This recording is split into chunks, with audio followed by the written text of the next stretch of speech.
Oke, bismillahirrahmanirrahim. Assalamualaikum warahmatullahi wabarakatuh. Hari ini kita akan belajar tentang regresi linier sederhana.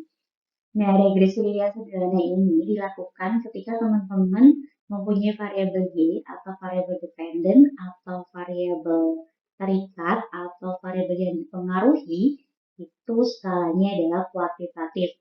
Bisa rasio, bisa interval. Kenapa seperti itu? Karena ketika teman-teman punya variabel y-nya itu atau variabel responnya itu dari skala kualitatif, nominal atau ordinal, itu nanti pakainya adalah regresi logistik. Kita juga akan pelajari regresi logistik itu nanti. Nah, kemudian definisinya dulu. Apa sih itu regresi linier? Nah, mungkin teman-teman sudah pernah dengar ya regresi linier. Jadi, metode statistik untuk mempelajari hubungan antara dua variabel atau lebih. Jadi, bisa antara dua variabel atau tiga variabel atau lebih. Seperti itu. Dan juga regresi linier ini kita bisa melihat faktor sebab akibatnya. Apakah X mempengaruhi Y dan apakah Y dipengaruhi oleh X.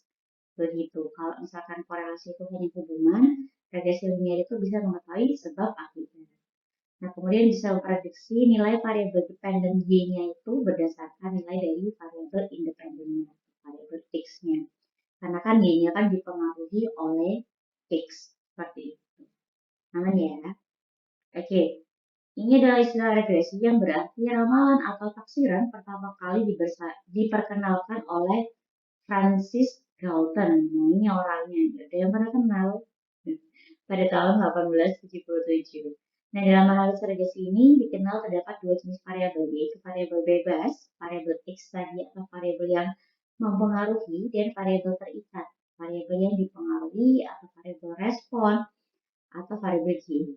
Misalkan regresi ini contohnya adalah apakah lama belajar, lama bermain, dan jenis kelamin mempengaruhi IPK mahasiswa. Nah, dari sini kan kita tahu kalau lama belajar ini X1, lama bermain ini X2, jenis kelamin ini X3, IPK mahasiswa ini adalah Y. Jadi ini juga bisa dianalisis bersama-sama. Kalau eh, korelasi kan hanya satu-satu dulu ya. Apakah lama belajar berhubungan dengan IPK? Apakah lama bermain berhubungan dengan IPK? Apakah jenis kelamin berhubungan dengan IPK mahasiswa?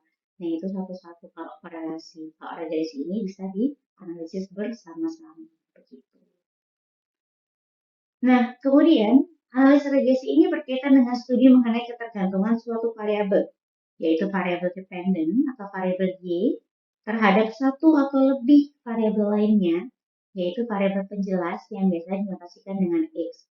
Jadi kalau X-nya hanya satu, itu namanya regresi linier sederhana. Tapi kalau X-nya lebih dari satu, dua, tiga, dan seterusnya, itu namanya regresi linier berganda. Dengan tujuan untuk mengestimasi atau memperkirakan nilai atau rata-rata variabel dependen dari nilai penjelas yang diketahui atau nilai tetap dari variabel penjelas. Nah, regresi ini adalah teknik dalam statistika untuk memprediksi hubungan antar variabel. Nah, ini biasanya outputnya itu adalah model Y sama dengan beta 0 ditambah beta 1 X ditambah errornya seperti ini. Kemudian ini adalah gambar dari grafik regresi. Cara ini adalah intercept, kemudian cara ini adalah slope-nya. Seperti itu. Nanti kita akan bahas lebih detail tentang grafik dari analisis regresi linier sederhana. Jadi hari ini kita regresi linier sederhana dulu, pertemuan depan baru kita akan belajar tentang regresi linier berganda ya. Nah, ini adalah seperti yang kemarin perbedaan korelasi dan regresi linier. Kalau korelasi itu hanya mengukur kekuatan dan arah hubungan antar variabel, apakah dia korelasinya positif atau negatif, apakah dia searah atau berlawanan arah, dan menunjukkan sejauh mana variabel itu berubah bersamaan. Nah, sedangkan kalau linier itu berfokus pada hubungan sebab akibat. Jadi kalau ada kalimat sebab akibat, berarti ini pasti pakai regresi begitu antar variabel dan memberikan wawasan lebih lanjut tentang bagaimana variabel berinteraksi dan mempengaruhi satu sama lain. Nah, regresi itu ada banyak teman-teman. Ada regresi linier. Regresi linier itu ketika teman-teman buat grafik plotnya tadi itu dia akan mendekati garis linier seperti itu. ada regresi linear berganda ketika variabel X-nya itu lebih dari 1, kemudian ada regresi non-linear. Misalkan contohnya regresi non-linear itu misalkan X kuadrat, X pangkat 3 ketika X-nya dikuadratkan atau X-nya dipangkat 3. Jadi kalau misalkan kuadrat berarti nanti jadinya kuadratik. Kalau 3 berarti kubik, kayak gitu. Kalau misalkan regresi linear kan X1, X2, dan X3-nya atau X lainnya itu kan tidak ada pangkatnya. Jadi dia pakainya adalah regresi linear. Karena grafiknya kan linear. Sedangkan kalau non-linear, dia grafiknya bisa kubik, bisa kuadratik, seperti itu. Nah, kita masuk ke regresi linear sederhana.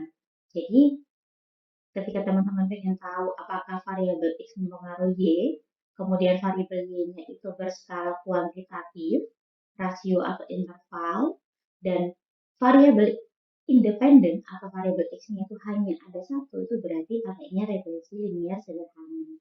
Kalau X-nya lebih dari satu, pakainya adalah regresi linear berganda. Kalau variabel Y-nya itu berskala kualitatif, ordinal atau nominal, itu nanti pakainya adalah regresi logistik. Gitu ya teman-teman. Jadi kita melakukan analisis itu pertama kita lihat dulu tujuannya apa. Setelah kita tahu tujuannya apa, barulah kita cek datanya itu skalanya itu seperti apa. Bentuknya itu seperti apa. Kayak gitu. Setelah itu barulah kita bisa menentukan, oh ini pakai regresi linear sederhana, oh ini pakai regresi linear berganda, oh ini pakai logistik atau yang lain-lain seperti itu ya. Nah, kemudian regresi linear sederhana itu juga merupakan teknik statistik yang digunakan untuk membuat model dan menyelidiki pengaruh satu variabel independen terhadap satu variabel dependen. Jadi analisis sebab akibat tadi ya pengaruh. Kemudian metode yang sederhana namun kuat untuk memodelkan dan menginterpretasikan hubungan. Kemudian regresi ini melibatkan dua variabel, yang tadi variabel independen X atau dan satu variabel dependen Y. Di Y-nya ada satu. Kalau logistik nanti Y-nya bisa lebih dari satu. Kemudian variabel independen berarti variabel yang mungkin akan mempengaruhi nilai variabel dependen. Kemudian variabel dependen itu variabel yang dipengaruhi. Jadi independen itu yang mempengaruhi, dependen itu yang mempengaruhi. Independen itu mempengaruhi, dependen itu yang dipengaruhi. Nah, tujuan dari regresi sederhana sendiri adalah menemukan hubungan linear antara variabel-variabel yang diobservasi direpresentasikan oleh suatu persamaan garis lurus. Jadi nanti outputnya adalah model dan bisa juga persamaan garis lurus atau garis regresinya tadi, yang gambar sebelumnya tadi itu. Nah, ini adalah aplikasi regresi linear sederhana. Di bidang ekonomi itu misalkan kita menganalisis hubungan antara tingkat bunga dan harga saham, kemudian memprediksi harga rumah berdasarkan faktor-faktor seperti luas bangunan atau lokasi. Kalau di masyarakat atau lingkungan itu mempelajari hubungan antar dosis dan efisiensi obat. Oh, ini di bidang kesehatan, memprediksi hasil pasien berdasarkan variabel demografis. Kemudian kalau di pendidikan itu berarti hubungan antara waktu belajar dan skor ujian, memprediksi tingkat kelulusan berdasarkan faktor-faktor sosioekonomi. Kalau di bidang lingkungan berarti bisa juga menganalisis korelasi antara suhu dan emisi karbon, memprediksi tren iklim di masa depan. Nah, itu adalah salah satu aplikasi regresi linear sederhana di bidang ekonomi, kesehatan, pendidikan, dan lingkungan. Di bidang-bidang yang lain juga ada teman-teman. Jadi banyak banyak case yang bisa kita selesaikan dengan analisis regresi linear sederhana begitu. Nah, ini adalah hasil dari regresi linear sederhana. Apa sih outputnya? Sama seperti yang saya jelaskan sebelumnya, outputnya adalah persamaan regresi. Yang Y sama dengan beta 0 ditambah beta 1 X1 tambah beta 2 X2 dan lain-lain. Karena regresi linear berarti kan persamaannya adalah Y sama dengan beta 0 ditambah beta 1 X1. Kemudian signifikansi persamaan regresi. Artinya, kepercayaan dari persamaan regresi benar-benar dapat diprediksi secara nyata atau itu bisa dilihat dari R-nya atau bisa juga dilihat dari faktor mana sih yang mempengaruhi kayak gitu. Terus garis regresi yaitu membuat grafik regresi tadi itu, kemudian koefisien korelasi dan koefisien determinasi.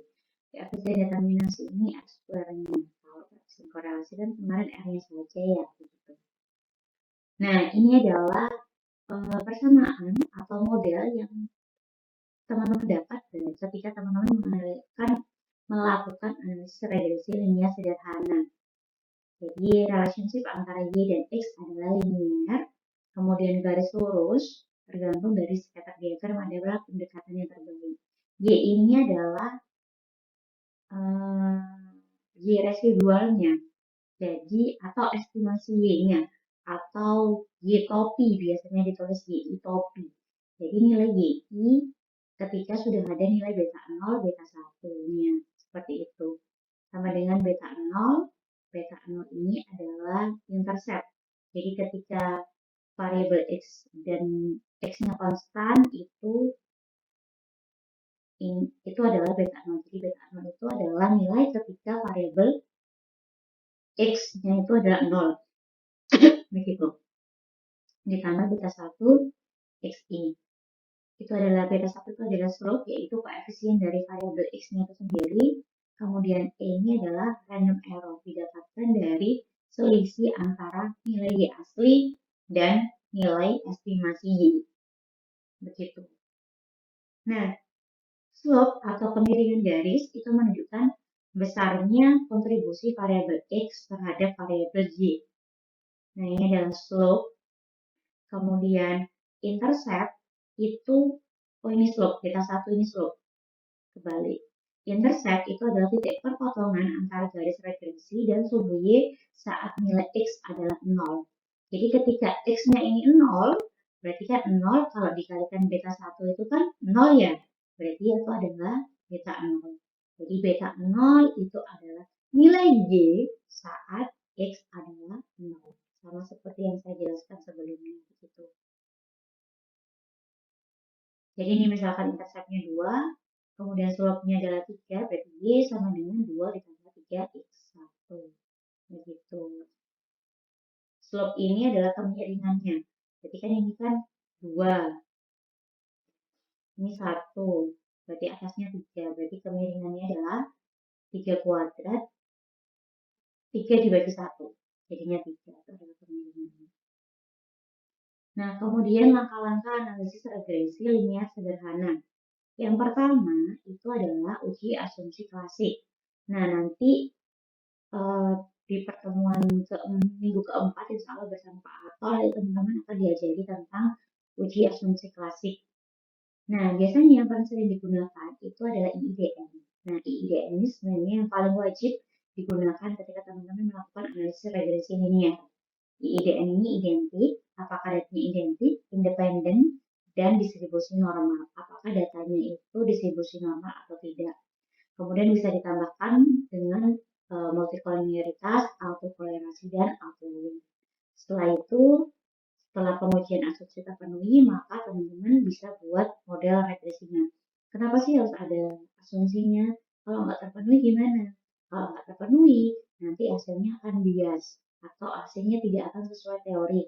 Misalkan yang seharusnya lama belajar itu mempengaruhi IPK, tapi ketika teman-teman tidak memenuhi asumsi klasiknya, itu nanti bisa jadi jam tidur itu tidak mempengaruhi IPK begitu. Kemudian setelah itu uji serentak menggunakan uji F. Uji F ini uji bersama-sama. Misalkan teman-teman punya banyak variabel bebasnya. Ada X1, ada X2.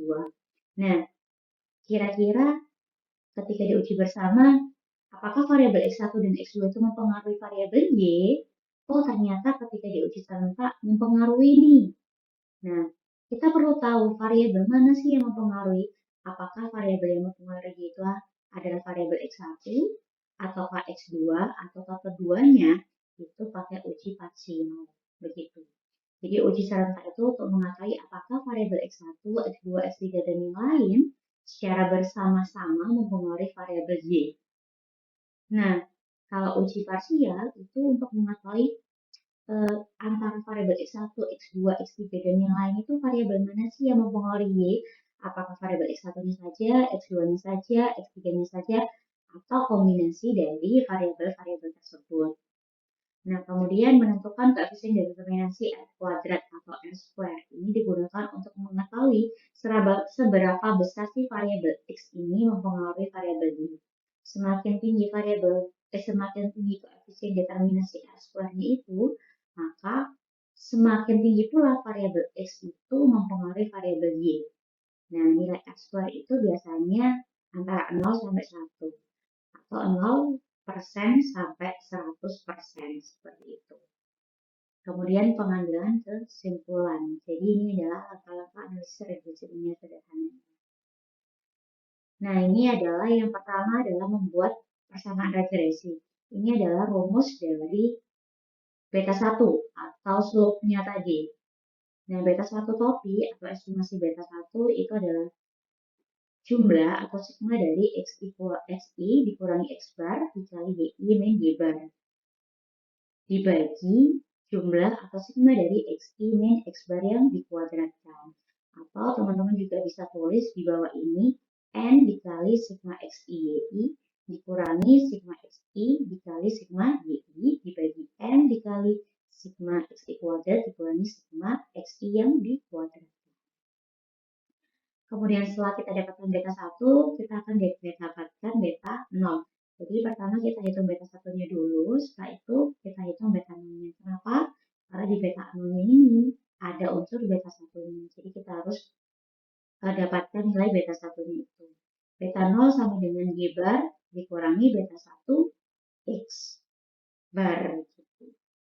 Y bar ini kan rata-rata ya, rata-rata variabel Y, X bar-nya rata-rata variabel X. X1 berarti data ke-1, Y1 juga data ke-1 pada variabel Y.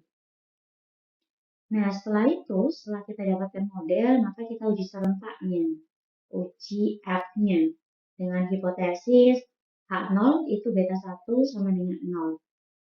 H1-nya beta 1 sama dengan 0, yang artinya variabel X1 tidak berpengaruh terhadap Y secara bersama-sama. Variabel X1 berpengaruh terhadap Y secara bersama-sama. Kalau misalkan teman-teman regresi linear berganda, berarti beta 1 sama dengan beta 2 sama dengan beta 3 sama dengan 0. Hipotesis 0-nya. Hipotesis 1-nya berarti beta 1 tidak sama dengan beta 2. Beta 1 tidak sama dengan 0, beta 2 tidak sama dengan 0, beta 3 tidak sama dengan 0. Jadi gitu.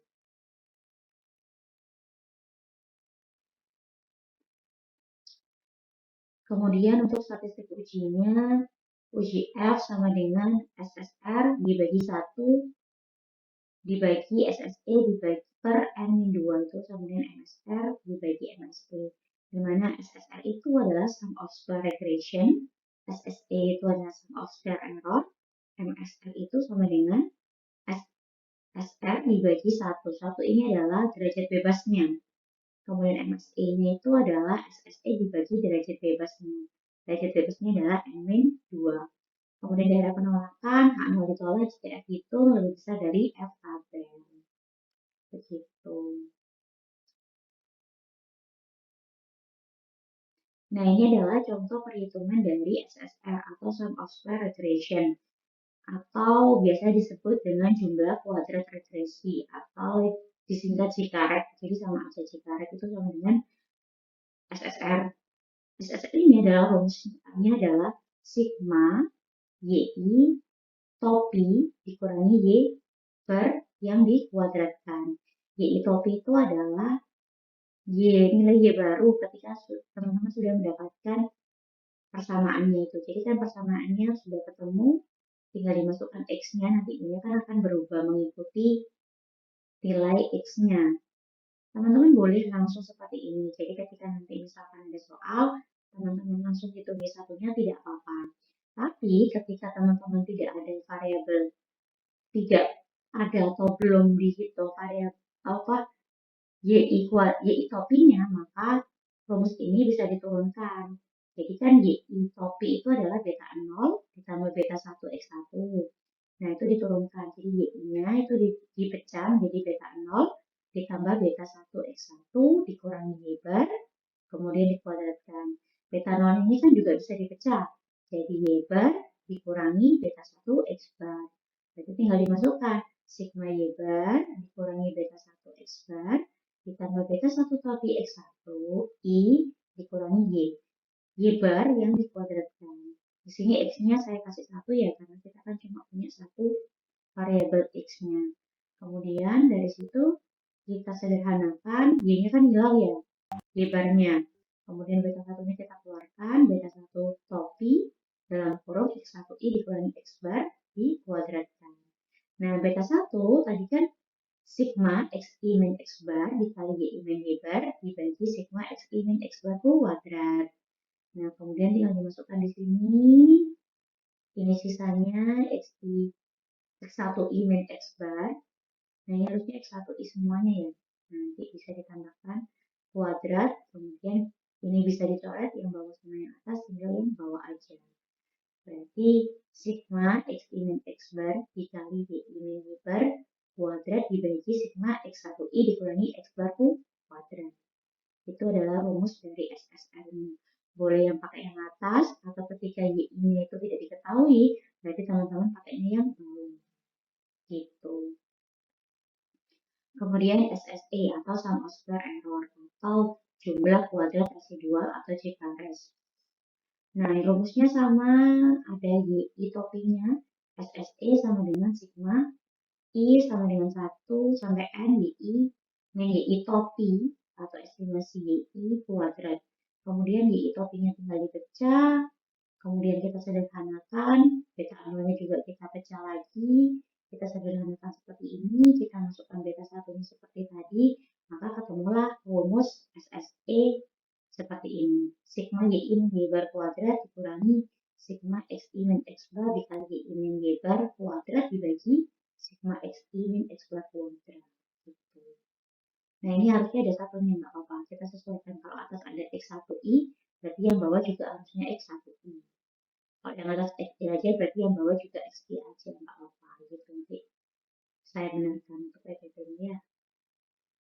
Nah, kemudian setelah itu kita dapatkan SSP atau sum of square total atau jumlah kuadrat total itu menjumlah dari SSR dan SSP. Kemudian kita hitung MSR atau mean square regression-nya. Rata-rata kuadrat regresi RKREG itu rumusnya adalah MSR sama dengan SSR dibagi derajat bebasnya, kemudian derajat bebas regresinya itu sama dengan A, M prediktor sama dengan 1. Berarti pakai ini adalah 1, kemudian MSE-nya SSE dibagi DB, DB-nya itu M-2. Kemudian didapatkan F-nya, F-itu rumusnya adalah MSR dibagi MSE. Nah, setelah kita uji serentak untuk mengetahui apakah variabel X1, X2, dan yang lain itu mempengaruhi variabel Y secara bersama-sama. Nah, setelah signifikan, maka kita cari tahu variabel mana sih yang mempengaruhi, apakah variabel X1, variabel X2, atau yang lain, atau dua variabel X1 dan X2, atau X1 dan X3, atau semua variabel X-nya itu mempengaruhi variabel Y-nya. Nah, itu pakai uji parsial, uji P. Jadi kalau misalkan uji serentak aja dia nggak signifikan, berarti kan tidak ada variabel X yang mempengaruhi variabel Y. Berarti uji parsialnya pasti tidak ada yang signifikan begitu. Nah, uji parsial ini digunakan untuk mengetahui apakah variabel bebas X berpengaruh signifikan terhadap variabel terikat Y secara individu. Nah, ini adalah hipotesisnya, variabel X1 tidak berpengaruh terhadap Y secara individu, variabel X1 berpengaruh Y terhadap secara individu. Nah, ini adalah statistik ujinya, terhitung sama dengan beta 1 topi dibagi SE beta 1 topi. Ini adalah rumusnya beta 1 topinya tadi, terus ini rumusnya SE beta 1 topi, itu sama dengan akar MSE dibagi sigma XI min X bar kuadrat. MS-nya sama kayak tadi SSE min per N min 2. Nah, daerah penolakannya adalah H0 ditolak jika T itu lebih besar dari TKP. Nah, selanjutnya adalah koefisien determinasi atau R kuadrat. Nah, ini yang dikorelasikan juga ada koefisien determinasi ya. Nah, itu definisinya adalah sebagai berikut.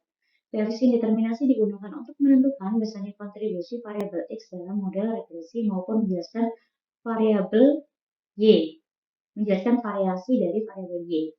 Nah, nilai koefisien determinasi yang kecil berarti kemampuan variabel independen X dalam menjelaskan variabel Y ini sangat terbatas. Dan semakin tinggi nilai koefisien determinasi, maka semakin baik model regresi yang diperoleh. Jadi kalau R-square-nya itu 0,8, berarti kan 80% yaitu baik, sangat baik. Apalagi kalau mendekati 1 atau 100%. Nah, kategori nilai koefisien determinasi itu misal nilai ketika R-square-nya antara 0 sampai 19 sampai 0,33 itu berarti lemah. Kalau 0,33 sampai 0,67 itu berarti moderat. Kalau lebih dari 0,67 itu koefisien korelasinya itu tinggi, kuat. Berarti kemampuan variabel independen atau variabel X dalam menjelaskan variabel Y itu sangat kuat begitu. Nah, nilai koefisien determinasi ini mempunyai rentang R 0 sampai 1 atau 0% sampai 100%. Biasanya sih pakai persentase ya. Tapi kalau di Minitab atau SPSS itu keluarnya desimal. Jadi tinggal kita buat persentasenya saja. Rumusnya adalah R kuadrat sama dengan SSR dibagi SSP. Atau sama dengan 1 min SSE dibagi SSP. Begitu. Nah, kita masuk ke contoh soal. Seorang pengusaha sepatu melakukan penelitian untuk mengetahui pengaruh biaya pemasangan iklan terhadap hasil penjualan produknya. Nah, ini adalah datanya, biaya iklan ini dalam jutaan adalah X, hasil penjualan itu adalah Y. Bantulah pengusaha tersebut untuk mengalukan analisis menggunakan regresi linear sederhana dengan taraf nyata 5%. Dan diasumsikan data telah memenuhi persyaratan analisis regresi linear sederhana. Jadi kita asumsikan bahwa uji asumsi IDN, identik, independen, dan distribusi normal, multikonya, autokorelasi, dan outlier-nya itu memenuhi syarat ya. Jadi kita langsung masuk ke analisis regresinya. Nah, yang pertama adalah menentukan atau menghitung nilai slope-nya. Berarti kan beta satunya ya. Kita masukkan ke rumus yang tadi itu. Berarti kan kita butuh variabel XI dikali YI. Ini sudah ada XI YI. Kemudian sigma XI. Ini adalah sigma XI-nya. Ya kan? Kemudian ini sigma YI. Ini adalah sigma YI-nya. Kemudian sigma XI kuadrat. Ini 23,8575. Kemudian sigma XI yang dikuadratkan berarti ini 14,95 yang dikuadratkan. Kemudian N-nya adalah 11. Tinggal diganti N 11, nanti ketemu nilainya 2,568. Nah, selanjutnya adalah menghitung intercept-nya. Berarti kan beta 0 topi sama dengan Y bar dikurangi beta 1 topi X bar. Tadi kan Y barnya ini kan rata-rata Y-nya 4,9 dikurangi tadi beta satunya ketemu 2,564, kemudian ini adalah X barnya 1,35909 sama dengan 1,446. Berarti dari situ kita dapatkan persamaan regresinya YI topi sama dengan beta 0 topi, beta 0 topinya adalah 1,446 ditambah beta 1 topi X1I. Beta 1 topinya adalah 2,568. Maka dari persamaan ini kita bisa interpretasikan setiap kenaikan biaya iklan X sebesar 1 satuan, maka hasil penjumlahan akan naik sebesar 2,56 juta. Atau tadi kan biaya iklannya ini kan jutaan ya. Berarti kita juga bisa katakan setiap kenaikan biaya iklan sebesar 1 juta, maka hasil penjualan juga akan naik sebesar 2,56 juta. Begitu. Jadi ditulis satu satuan itu ketika teman-teman nggak tahu satuannya apa atau tidak dituliskan di soal satuannya apa begitu. Nah, ini hasil dari SPSS-nya ya sama ya. 1,446 ditambah YI bar, YI topi sama dengan 1,446 ditambah 2,568 biaya iklan atau X1I-nya. Nah, kemudian ini adalah tabel. Sebenarnya tabel ini untuk menolong teman-teman untuk melakukan perhitungan SSE-nya, MSI-nya, SSR-nya begitu. Jadi ini saya tulis. Jadi ini ada X, Y, X kuadrat Y kuadrat X kali Y. Ada A itu adalah X dikurangi X topi, B itu adalah Y dikurangi Y topi, berarti A kali B itu adalah X min X topi dikali Y min Y topi. Kemudian ada A kuadrat, berarti X min X topi kuadrat yang dikuadratkan. Kemudian B kuadrat itu Y min Y bar terus dikuadratkan. Y min Y topi, Y bar. Begitu. Ini adalah sekuannya yang bawah ini penjumlahannya. Sudah dari situ kita bisa masukkan ke rumusnya, SSR-nya nanti kita masukkan, ketemu SS ini juga, kemudian nanti tinggal dibagi derajat bebasnya, ketemu MSR, ketemu MSC juga, maka F itu-nya adalah MSR dibagi MSC. Nanti ketemu nilainya 50,57. Nah ini kan, nah nilai ini akan dibandingkan dengan F tabel. Kalau misalnya dari P value-nya kan dia kurang dari 0,05 ya, berarti kan signifikan. Berarti variabel X1 ini atau variabel biaya iklan ini berpengaruh terhadap hasil penjualan secara bersama-sama. Kemudian kalau dilihat dari F tabelnya kan berarti 50,57 ini lebih dari 5,12. Berarti kan sama kesimpulannya atau keputusannya tolak nol, yang artinya variabel biaya iklan berpengaruh terhadap hasil berjualan secara bersama-sama.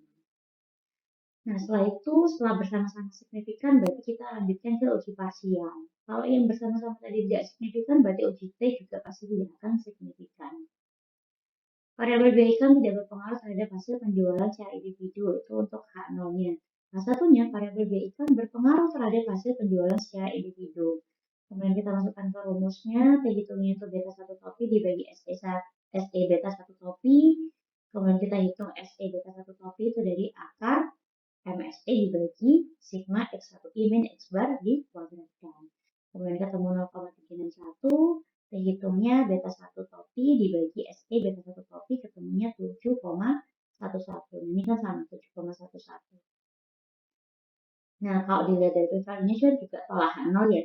Kalau dilihat dari T-tabelnya berarti T hitungnya 7,11 ini lebih dari T-tabel 2,262. Yang artinya tolak K0, yang artinya variabel biaya iklan berpengaruh terhadap hasil penjualan secara individu.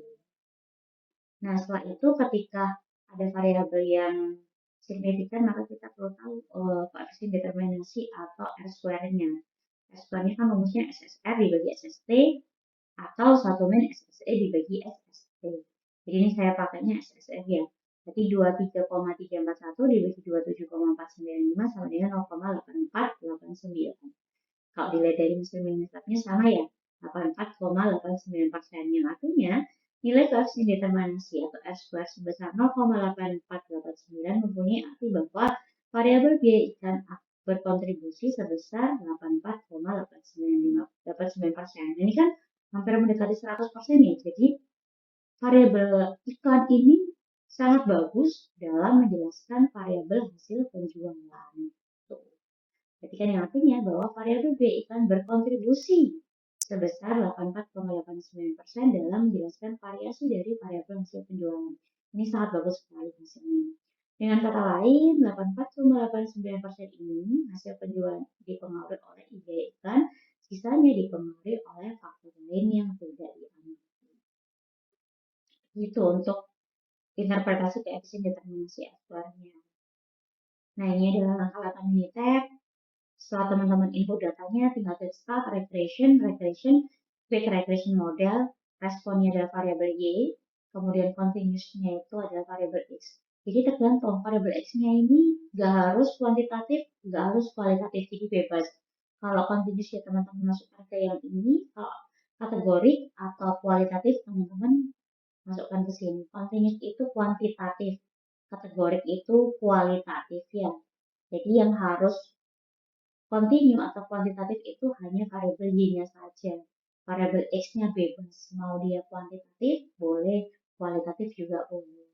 Nah, tinggal klik OK, nanti hasilnya sama seperti tadi. Ini adalah modelnya, ini adalah uji parsialnya, ini adalah S-square-nya, dan ANOVA ini meliputi uji serentaknya. Begitu. Nah, ini untuk latihan soal, silakan teman-teman kerjakan. Nanti kita akan bahas di pertemuan selanjutnya. Ya. Oke, terima kasih. Sampai sini saya akhiri. Assalamualaikum warahmatullahi wabarakatuh.